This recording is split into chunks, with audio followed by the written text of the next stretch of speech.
qui a été inauguré cet après-midi. On y a en fait profité de l'effondrement de la dalle du hall d'honneur en 2000. Rappelez-vous, comme quoi à quelque chose malheur est bon. Charleroi Danse démarre sa saison demain soir aux écuries avec la première création de Michel-Anne Demey.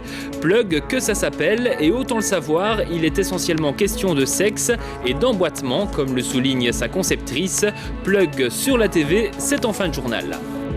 L'Université du Travail fait décidément parler beaucoup d'elle en ce moment, en mal mais aussi en bien, puisque sa bibliothèque vient de s'agrandir et de faire peau neuve. Elle a en fait tiré profit de l'effondrement de la dalle du hall d'honneur en 2000, puisque tout l'espace libre en sous-sol lui est désormais réservé. Cela permet de rassembler toutes les collections sur un seul site, de donner plus de visibilité aux ouvrages et aussi de proposer un vaste espace multimédia.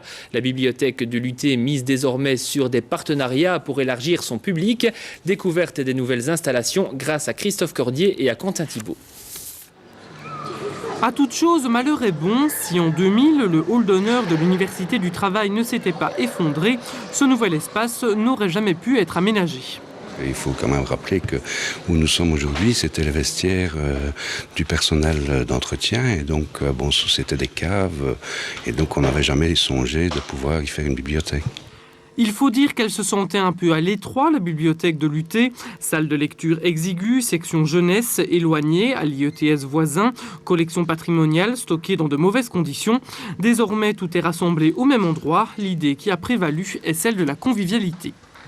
On a la bibliothèque habituelle adulte au rez-de-chaussée. Ici, on est dans la bibliothèque adolescent, on a une bibliothèque enfantine, on a un espace informatique et donc tout ça est bien régulé avec un peu de convivialité puisqu'il y a une salle de lecture aussi avec des fauteuils où les gens peuvent venir voir les quotidiens. Ici, vous voyez aussi qu'il y a des espaces où les enfants peuvent se mettre dans des poufs, etc.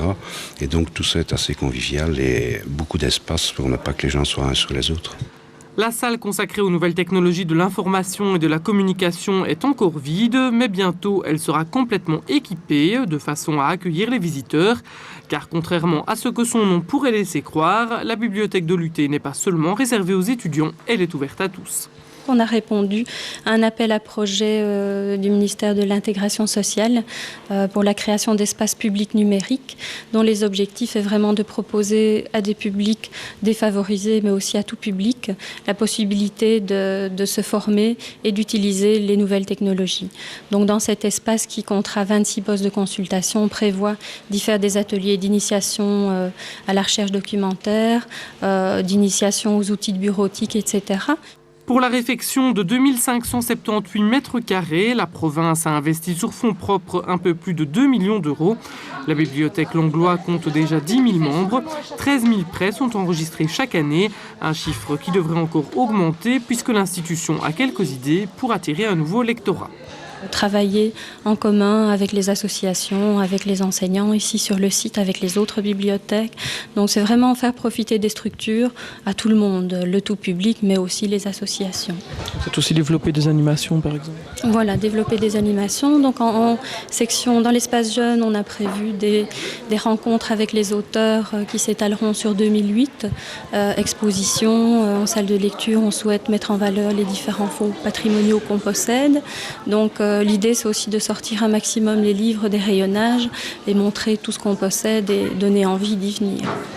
Conçue autour d'un atrium qui attire l'attention du visiteur, la bibliothèque Langlois compte 90 000 volumes en libre accès et plus de 30 000 en magasin. Elle propose 300 titres de revues et de magazines, une véritable mine d'or pour les étudiants, les enseignants, les adultes comme les enfants.